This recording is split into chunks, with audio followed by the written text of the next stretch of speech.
Hi, hello, I am Turk. Today, my friends, we're going to be doing some solo RPG, some solo Dungeons and Dragons. I'm sure you've seen the title. Today we're playing the Wolves of Langston, and I do think today's video is going to be a little bit different. It's going to be way more chill, so I hope you've got a nice cup of tea or something to drink, and you're cozied up because we're going to tell some stories and have some fun here with this solo RPG book. So this one is indeed called The Wolves of Langston. It's a murder mystery solo adventure where you take your own path to uncover Langston's shadowy killer. And this was made by Obvious Mimic. I played a couple of their things before and they were really good. So I'm excited to get into this. The rules are pretty simple and it's almost like a choose your own adventure. But the goal here to get through this is to make it to the end, to overcome the odds, because apparently there are challenges in this book that might kill our character that we're playing today, and we'll get into who we're playing. They might actually have been on the thumbnail. One of my newer favorite characters I've been playing recently. As we play, we're going to pick options and make dice rolls to go on to the next pages. I'm sure I'm going to be doing a full overview and review of this book once I'm done, so if you just want an overview of it, go on ahead and check out that. But if you're here to tell some stories with me and hang out for a little while, then strap in, friends. So today we're going to be playing Filtch. He's my secondary character here on the Grouch Couch. He is a Kenku Ranger Druid. I actually had to down level him for this book because this book's meant for levels 1 through 3. So he is a Ranger 2, Druid 1. And Filtch has a pet squirrel by the name of Archibald or Archie. And Filtch also is a kind of like a mockingbird because he is a Kenku. So he talks almost like Winnie the Pooh in his natural voice, but he picks up on other people's words. But the main thing about Filtch is that he's all about nature. He loves everything about nature, and he grew up kind of like out in the nature. So he's a big-time nature ranger. And if you want to know more about Filtch, I'll actually link his D&D Beyond character sheet in the description so you can check it out and read. I have all of his backstories and everything right up in here if you want to get a little bit more into it. All right, so yeah, before we begin, as you can tell, no big time editing here. We're just kind of here for the story and for the dice rolls. So that's kind of what we're into. So kick back and let's get into our adventure. I'm honestly excited to do this book. I've had it for a while. So Chapter 1, the adventure begins. After a long day on the road, you crest a hill and see the lights of a town. According to maps and helpful locals you've consulted, this must be Langston. Through the last blush of sunset still colors the sky to the west, lamplight is already visible at the gate and in the streets. In the dim twilight, you can clearly see that the dirt road you've been traveling transitions to cobblestones, and a simple stone wall rings the town. Even from the distance, you can see that timber-framed walls of the buildings in the town are well maintained with fresh whitewash that glow golden in the lamplight. It's a beautiful little town, a prosperous trading hub nestled among the fertile farmland, an old-growth forest you've spent the last few days traversing. The stars are just starting to emerge as the lone howl of a wolf splits the silence off somewhere in the woods. A chorus of responding howls take up the call, some uncomfortably close and getting closer. You pick up your pace to put more distance between you and the wilderness in the hope of a soft bed, a hot meal, and some work for an enterprising adventurer. A town as prosperous as Langston looks like a place to do good, earn coin, and achieve glory. Maybe all three at once. So long as you aren't eaten by wolves between, here and there. All right, our first roll already. Roll a wisdom perception check. If you get 10 or more, go to 23. If you get less than 10, go to 11. So wisdom perception. We have a +3 in that. Our first roll is a critical failure. That was a 1. All right, we're off to a good start. So less than 10 would go to page 11. And it's cool. You just click on it. It takes you right there. You continue down the road, a glowing sense of dread in the pit of your stomach. Looking around you, you see nothing in the trees or undergrowth on either side of the road, even though you feel like you should. You stop walking, pausing to listen to the dark woods around you. Without the sound of your footsteps, you can now hear a low, rumbling growl and excited panting coming from around you, all around you. A large but scruffy wolf pads into the road in front of you, moonlight shining in its gray fur. Half a dozen more of the beasts step into view, sizing you up. You're surrounded by a pack of hungry wolves. Your odds aren't good, but at least you can go down fighting. So I think one of the things about this book is, like, I know for a fact Filtch would try to animal handling, and he has speak with animals, like, on hand at all times. So he would definitely try to get out of this and talk to these dogs. But because this is a solo adventure, we kind of have to take it as it is. There are a lot of options in these solo adventures, but sometimes there aren't. So we got to play the cards that were dealt. 33. You square up to defend yourself as the pack of hungry wolves starts to circle, looking for an opening to attack. There are at least 10 of them, and something tells you more are waiting in the darkness of the tree. It looks like an early end to your adventuring career, but you're determined not to give up without a fight. You're just about to unleash your attack and go down fighting when you hear a bellow behind you on the road. You turn to see a bald dwarf dressed in rough-spun clothes and animal hides pointing at you from on top of a rise of the road. Is this him? No. Or maybe past you. Moonlight shines off the skin of his head. His face is lit by small balls of fire dancing in the air over his outstretched palms. "Oh no, you didn't." Or, "Oh no, you don't," he yells before the flames flaring with his emotions. "Get back, you lot." The wolves immediately tuck their tails between their legs and lay their ears down flat. The apparent leader looks at you and whines. "Not a chance," the dwarf scowls. "Go on now." The wolves slink quietly back into the woods, and you realize you're still poised to attack. The dwarf doesn't seem to notice as he approaches. He eyes you up and down. The silence between you stretches, until it breaks with a massive sneeze. "Sorry, you alright?" he asks with a lopsided smile and a sniffle. "Didn't have a chance to get a piece of you, did they?" You let him know that you're all in one piece and thank him for his intervention. I'm sure Filtch was like, "Oh, bother. They probably were just looking for food. I didn't mean to harm them." "Well then, lucky for you I was here," he says with a wide grin and a slap on the back hard enough to throw you off your balance. He opens his mouth to speak again, but nothing comes out until he unleashes a sneeze that makes his beard bristle. You wait for him to regain his composure. "You must be hungry then. Go straight down this road. You'll reach the town of Langston. Find the Pickled Inn, and if anyone asks, tell them Roy Sunderhammer sent you." That's a good name for a dwarf. You stammer out a thank you. "Oh, thank you," despite the adrenaline coursing through you. "Think nothing of it. I'm on my way there myself. Funeral, you see, doing my druidic duty to the circle of life and all that." He guffaws as if he just told you a joke. "Oh, I'm also a druid." "But before I do that, I'm gonna have a bit of a chat with these naughty pups. They should know better." Before you have a chance to respond, the dwarf lopes up towards the woods with a surprisingly graceful gait given his stocky build. Between the darkness and another night on the road, or a hot meal and a soft mattress, it's hardly even a decision to go ahead towards the lights of Langston. Go to one. Your hopes for a meal and friendly conversation are dashed with what you find in the marketplace. More specifically, you're disappointed with what you don't find. It's empty, filled with only a mournful hush. Street vendors are closed, windows are shuttered, lamplighters have still passed through to fill the square with warm pools of light, but everything feels muted under the weight of an oppressive sadness.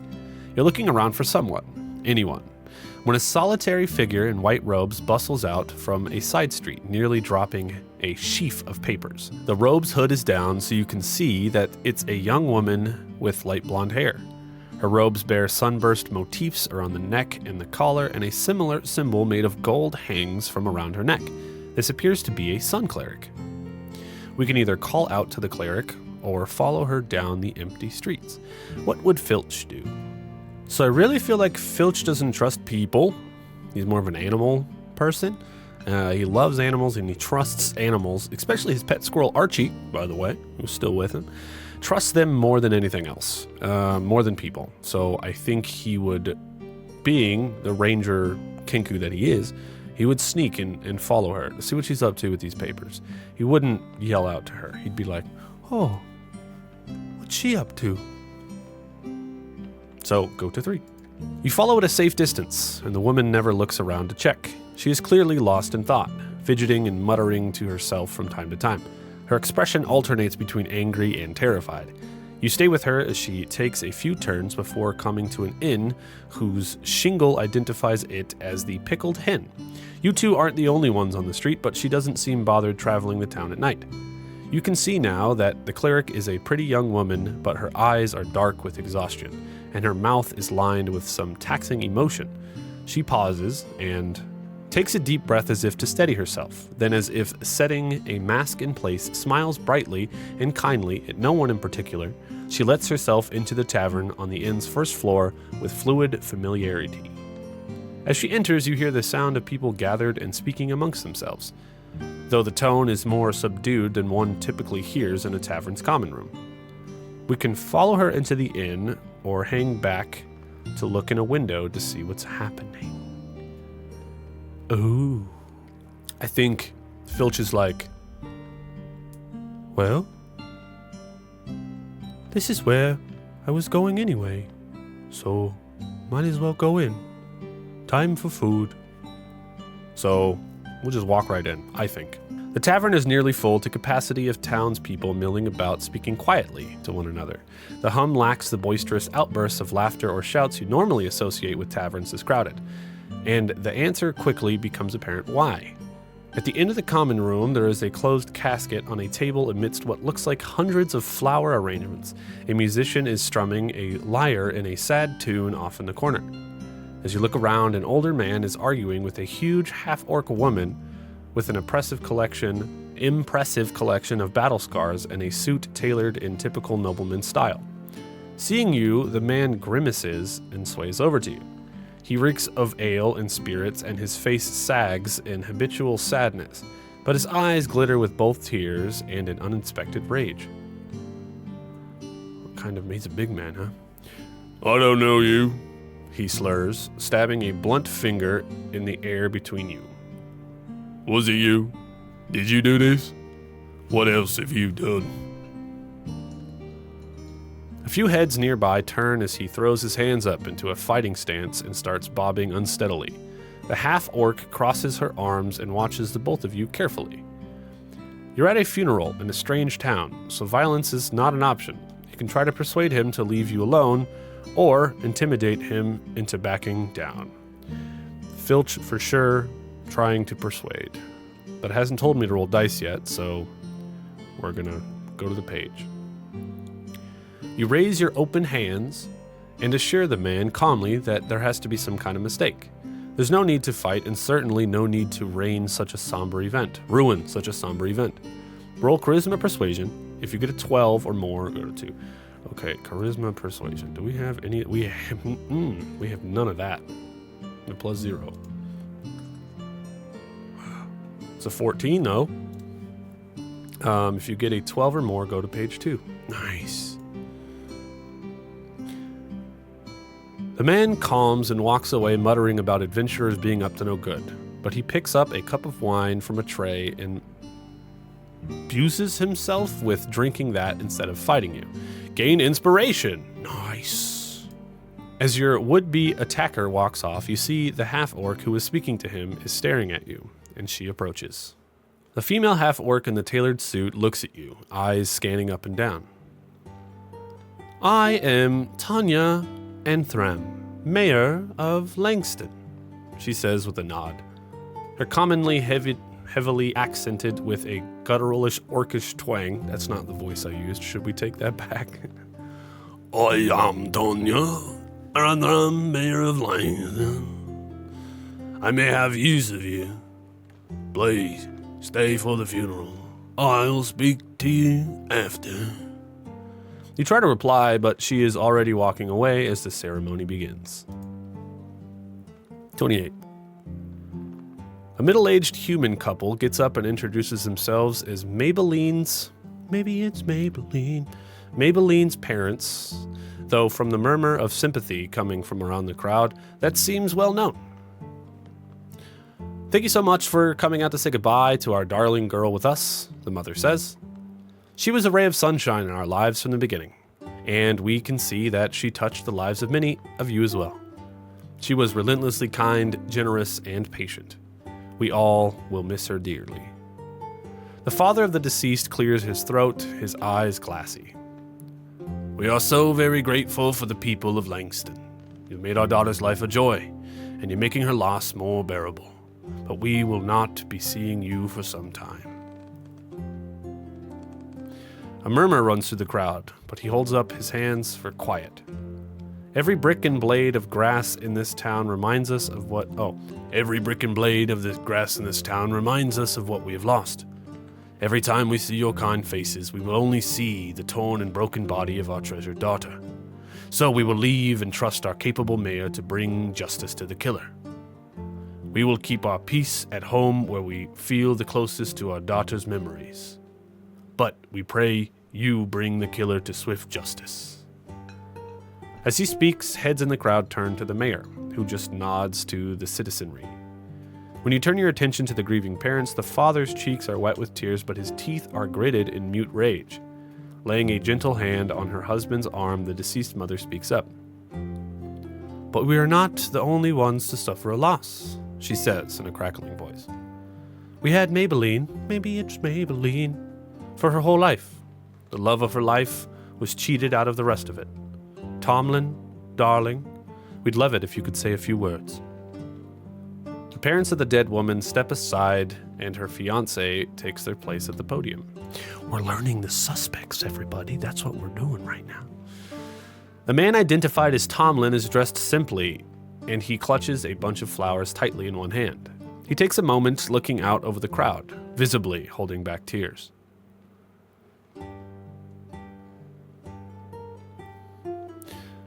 Thank you all so much for coming today, he says with a sigh. We are gathered to remember the beautiful shining light that was my bride-to-be.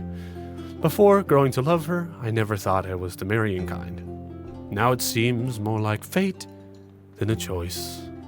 Does that mean the wolf is back on the prowl? Whispers one man near you to a friend. Lock up your sisters and daughters. And wives, the friend replies with a snicker. Both are shushed by women who seem to be their wives, both women sharing embarrassed glances. Others nearby in the crowd look over at the pair of would-be comedians with glares and mouthed insults.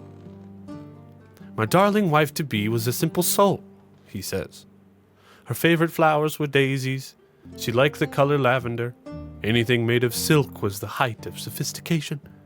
Despite Tomlin's grief, the two men are still whispering lewdly and snickering. The women seated beside the would-be comedians glare at them and exchanged exasperated looks with one another. Oblivious to what was happening in front of you, Tomlin closes his eyes to collect himself with a sigh before continuing. To put it simply, Maybelline, maybe it's Maybelline. Death has torn a hole in my life that cannot be filled, but I will try. Work will help, I'm sure. And giving back to all of you who have done so much for me, especially in these dark times. I can only try to repay your kindness. I truly love you all, and you are all welcome at my home anytime. The audience applauds respectfully and murmurs condolences. Right away, however, something seems odd about this situation. You may either use investigation or insight. I believe we're going to use insight because Filtch is actually good at insight. Yes, we have +5. That's a 21. Yes. Okay, well, I rolled the check early. My bad. Go to 46. And there's the picture of the mayor, I assume. Really good art there. Love that. I don't think I'm going to keep the voice that I gave her. People are behaving oddly, but you're not quite sure what is odd about them. We rolled our insight check, and we got a 21, so we're going to go to page 29. Gain an inspiration. So in this system, actually, you get to keep inspirations because you're playing by yourself. A lot of the solo adventures work that way, so we now have 2. Through Tomlin's grief and sadness are almost certainly genuine, there is an element of relief, maybe even excitement from him. And a number of women attending this service whispered amongst each other with genuine, if fleeting, smiles. And the angry wives' shared embarrassment carried an undercurrent of something more focused, as if confirming their husband's joke with a secret, shared hope that Tomlin really would turn his attention to the bored wives of Langston. Though there are layers of complexity here, you will have to investigate another time as the next speaker is replacing Tomlin. This one is a familiar, red-bearded dwarf. Oh, we love him. Roy. 13. The dwarf is dressed in hides and homespun cloth, while his hair and beard seem struggling to break free from the leather cords he's used to style them. He's clean now, but something in the dwarf's demeanor suggests this is his version of dressing up. He says, "Welcome, people of Langston," he says with a warm smile that makes his eyes sparkle. "As sad as I am to see Maybelline, maybe it's Maybelline, return to the earth, I want to remind Langston to choose life. As you all know, I'm grateful my circle assigned me to Langston." There's a murmur of assent in the crowd and a few raised glasses. "And you have all made it so easy for me. You've respected the forest and its inhabitants.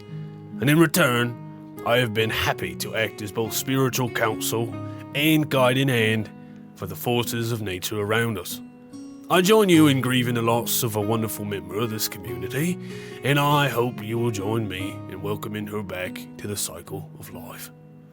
He mutters a spell as his hands begin to radiate a faint green glow. But he's interrupted by a sneezing fit, after which his beard and hair thicken and stand on end. He smooths his hair and regains his composure. "Excuse me," he says with a deep growl in his voice. He clears his throat and completes his spell, causing a splash of extraordinary bright wildflowers to bloom on the days on which the casket rests. He nods in approval at his own work before turning to the crowd, raising a glass and smiling broadly. "To life!" He downs his drink along with the others in the crowd. But you're more interested in the strange reaction the local druid had to the sneezing fit. You can try Arcana or Perception to better understand what you've seen. Oh, good God. Arcana. We do have a little bit of that.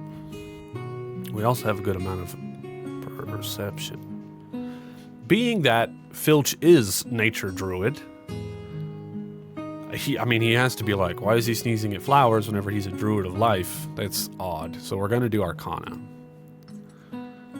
And that's a 6. But first, we'll go to 38. There's clearly something magical at work here. You think back to what you know about the arcane arts. Roll an intelligence Arcana check. If you get above a 10, go to 31. We got less than a 10, so we're going to 10. That sucks. The druid is behaving oddly, but that could wait.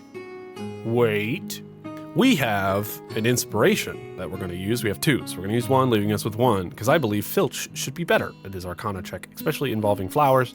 So let's roll it again. A natural 20. The first one. Heck yeah, dude. That's what I'm talking about. Intelligence Arcana check. If you get 10 or more, go to 31. Yes. Gain inspiration. We get it back. We used it. We get it back. That's what I'm talking about. You remember that druids are able to transform into animals, which could explain the druid's moments of bushy hair and growling voice. It's odd that it would be an involuntary response, however. He had the uncontrollable change while sneezing, so a magical disease, perhaps? The next speaker is approaching the front of the crowd, a smallish human woman in a white robe embroidered with sun motifs that you recognize from earlier. Another suspect. Page 39. Though you met her in the street, the young sun cleric seems like a different person behind the podium. She speaks clearer and stands up straighter. She seems possessed of a confidence you didn't get from the same sweet, but a little scared, young woman you met on your way to the Pickled Hen. "Most of you from town know me, but I see some unfamiliar faces," she says. "I am Soline, a member of the Radiant Order and custodian of Langston's Eastern Temple. May the light guide you." Several people reflexively respond with, "And you?" They then make a salutation of the right hand touching the heart and then moving in an arc overhead, reminding you of a sun rising and setting overhead. Given the cleric's youth, it's obvious her order has a long history in this town. "Though we are in the dark, shadows cast by our loss," she continues, "the sun will shine forever on Maybelline." Maybe it's Maybelline. as her presence was a bright shining light to us all. I did not know Maybelline well in life, but it is clear that she has touched the lives of everyone in this room. She looks directly at Tomlin and smiles kindly. And my heart goes out to you especially, Tomlin. Know that my door is always open to you.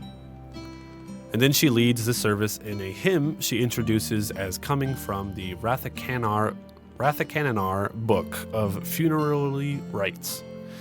It seems that no one in the audience knows it, but she sings anyway in a high, sweet voice, and the crowd labors to keep up with her. I'm just going to read this. As we guard the light with you and drive the shadows away, the radiant sword of your heart the evils of darkness slay. Though you're gone from our sight, in our hearts, heart of hearts remain, rest well in the light of sun, and the shield of our faith sustain. Though the cleric appears to be earnest and sincere, the difference between the woman you met outside and the one standing before you now is stark. You may either roll a religion check or an insight check. We're probably going to do insight for sure. The cleric's role as a spiritual leader clashes with the shy demeanor she displayed earlier, so you consider what may actually be motivating her. Roll an insight check. That is a 22. Rolling good. 10 or more go to 45. Solene seems distracted as she delivers her prayers. Her gaze drifts towards Tomlin as she speaks, often lingering longer than... Can't talk today. Often lingering longer than on any of the others in the crowd, and at least once when she addresses him directly, the handsome herbalist's face registers warmth, familiarity, and something else. You can't quite figure out in that fleeting moment. There is a lot more to unpack in how she's speaking and acting, especially as it relates to the aggrieved fiancé. But it's only the slightest hint of what she might be going through beneath the veneer of a spiritual leader. The mayor looms behind Selene for a moment before the cleric notices and retreats from the front of the crowd. As Selene recedes into the background, the half-orc mayor stands rigid with her hands clasped behind her back. She cuts a powerful figure with her broad shoulders and battle scars, but she maintains an air of sophistication with a well-made suit in the noble style. An enormous mastiff pads up to her side and sits beside her, remaining equally still. Though her heritage stands out to you in the mostly human town of Langston, no one else seems to notice. She says, "Sit, Buttercup," she says to the dog in heavy accent. The mastiff immediately sits itself at her side. The mayor returns her attention to the crowd of attendees. Tanya, I can't keep doing that voice. Tanya Antharam was a soldier before she was your mayor, she begins, laying a hand over her heart. Langston welcomed me, gave me a place to heal after the Battle of the Three Rivers.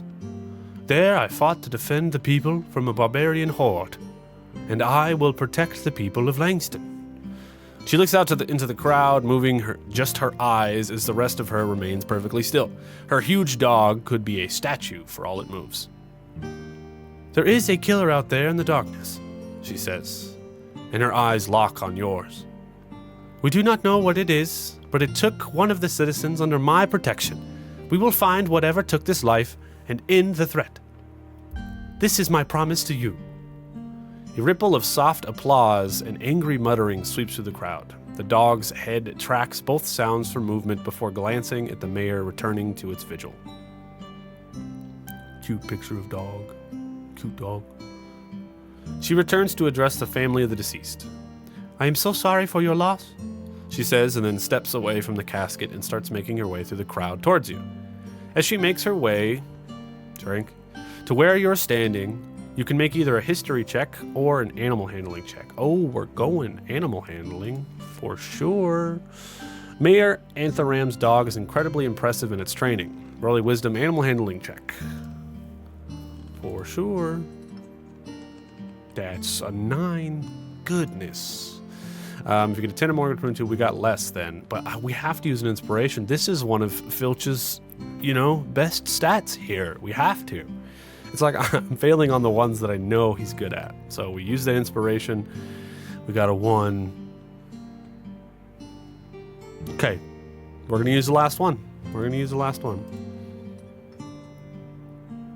Thank goodness, 16.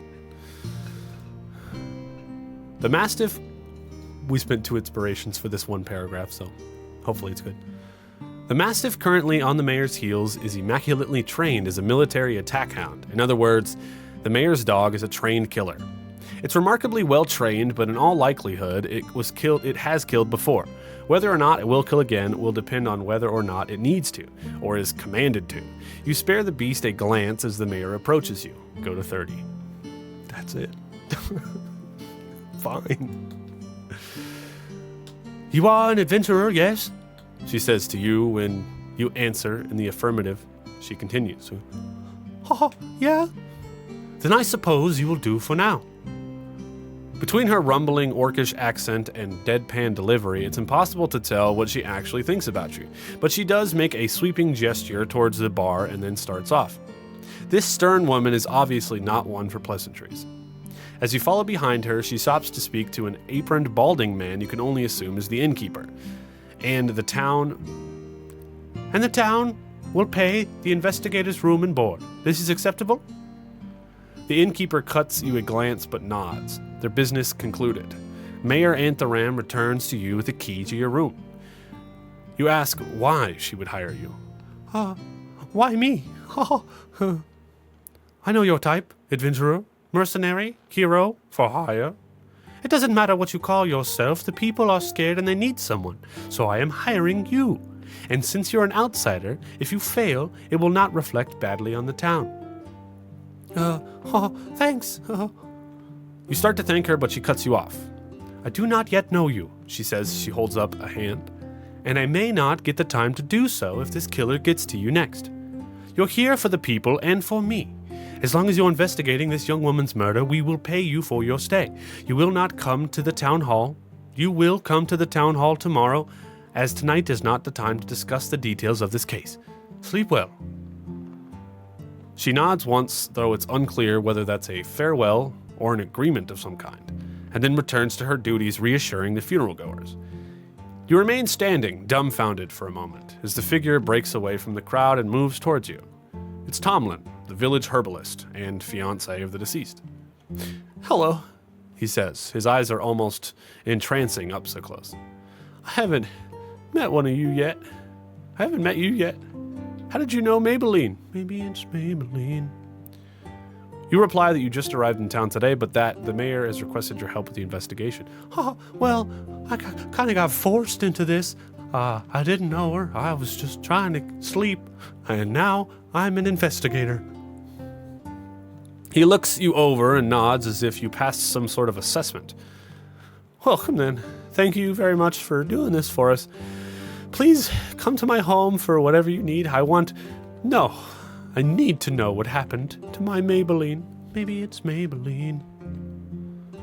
You bid the grieving man goodnight, and he gives you a smile that is dazzling despite its sadness. He moves on to speak to other guests, and you make your way, drink to your room.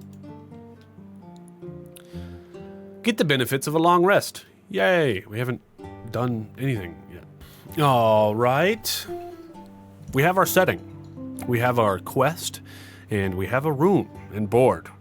I think this is going to end the first part of the Wolves of Langston. If you did enjoy this and you want to see me do some more solo RPG stuff, please make sure to leave a like. I've done a few other series here on the channel, so check them out if you're interested. And if there is another solo RPG that you want to see me play, let me know in the comments below. Also, if you want to pick this up for yourself, you can use our drive-thru RPG link down in the description to help support the show. And for everything else, The Grouch Couch, you can check out our website, TheGrouchCouch.com. Thank you so much, and hopefully we can solve this murder of Maybelline. Maybe it's Maybelline.